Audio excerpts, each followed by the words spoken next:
Moisés e Arão ajuntaram todos os anciões dos filhos de Israel. E Arão falou todas as palavras que o Senhor falara a Moisés e fez os sinais perante os olhos do povo. E o povo creu quando ouviram que o Senhor visitara os filhos de Israel e conhecia a sua aflição. Inclinaram-se e adoraram. O capítulo 5, a partir do versículo 1. E depois foram Moisés e Arão e disseram a Faraó: Assim diz o Senhor Deus de Israel: Deixa ir o meu povo, para que me celebre uma festa no deserto. Mas Faraó disse: Quem é o Senhor, cuja voz eu ouvirei, para que deixe ir Israel? Não conheço o Senhor, não tampouco deixarei ir Israel. E eles disseram: O Deus dos Hebreus nos encontrou, portanto deixa-nos agora ir caminho de 3 dias ao deserto, para que ofereçamos sacrifício ao Senhor nosso Deus, e não venha ele sobre nós com pestilência ou com espada. Então disse-lhe o rei do Egito: Moisés e Arão, por que razão o povo interrompe as suas obras? Ide a vossas obrigações. E disse também Faraó: Eis que o povo da terra já é muito, e vós os fareis abandonar as suas obrigações. Portanto, deu ordem Faraó naquele mesmo dia aos exatores do povo e aos seus oficiais, dizendo: Daqui por diante não tornei a dar palha ao povo, para fazer tijolos como fizeste antes. Vão eles mesmos e encolham palha para si, e lhe imporeis as mesmas contas dos tijolos que fizeram antes. Nada diminuireis dela, porque eles estão ansiosos. Nada diminuireis dela, porque eles estão ansiosos. Por isso clamam, dizendo: Vamos, sacrifiquemos ao nosso Deus. E aqui no versículo 15 diz: Por isso os oficiais dos filhos de Israel foram e clamaram a Faraó, dizendo: Por que faz assim a teus servos? Palha não se dá a teus servos, e nos dizem: Fazei tijolos. Além disso, teus servos são açoitados, porém o teu próprio povo é quem te culpa. Mas ele diz: Vós sois ociosos, por isso dizeis: Vamos, sacrifiquemos ao Senhor. E depois agora trabalhai. Palha, porém, não se vos dará, contudo dareis a conta dos tijolos. Então os oficiais dos filhos de Israel viram-se em aflição, porquanto se dizia: Nada diminuireis de vossos tijolos da tarefa diária. Encontraram a Moisés e Arão, que estavam defronte deles, quando saíram de Faraó, e disseram-lhe: O Senhor olhe para vós e faça juízo, porquanto nos fizeste perder diante de Faraó e diante de teus servos, dando-lhe a espada nas mãos para nos matar. Então, tornando-se Moisés ao Senhor, disse: Senhor, por que fizeste mal a este povo? Por que me enviaste? Porque desde que me apresentei a Faraó para falar em teu nome, ele maltratou este povo, de maneira nenhuma livraste o teu povo. Amém, meus irmãos. Amém. Deus, meus irmãos. Aqui o Senhor Jesus Cristo, meus irmãos, hoje Ele quer falar conosco a respeito das promessas que o Senhor, Ele nos faz, meus irmãos. Porque, meus irmãos, assim como esse povo de Israel, quando nós recebemos a promessa de Deus, nós costumamos o que, meus irmãos? A se alegrar. Nós nos alegramos, nós cremos quando Deus diz que vai fazer em nossas vidas. Aí vem logo a alegria, né? A gente pensa que já vai acontecer, vem aquela fé em nós, meus irmãos. Mas e aí o que acontece, meus irmãos? A gente vai vendo que como esse povo aconteceu aqui, em vez da bênção chegar, acontece que as coisas tendem a piorar, meus irmãos. Igual aconteceu aqui com esse povo.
Está em Deus ou está em nossa força? Então nós devemos confiar no Senhor e esperar no Senhor, meus irmãos. Continuar obediente ao Senhor, porque Moisés foi isso que ele fez. Ele teve até um momento que ele se questionou, porque ele é humano. Então ele teve um momento que ele se questionou, sim, meus irmãos.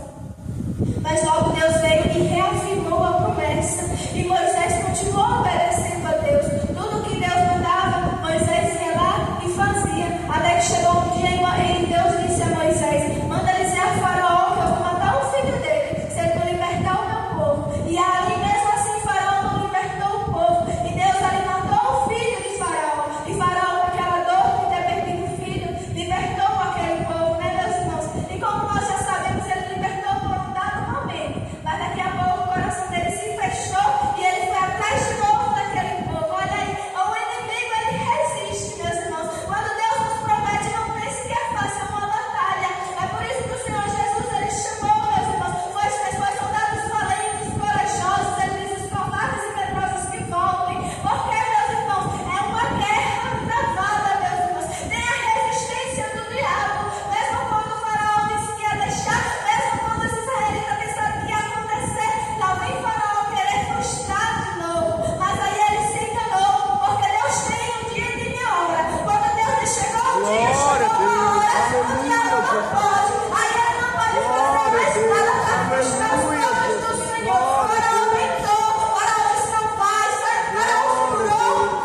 Mas quando Deus disse vai ser hoje, Aleluia, Jesus. ele fez. Glória a Deus. Aleluia, Jesus.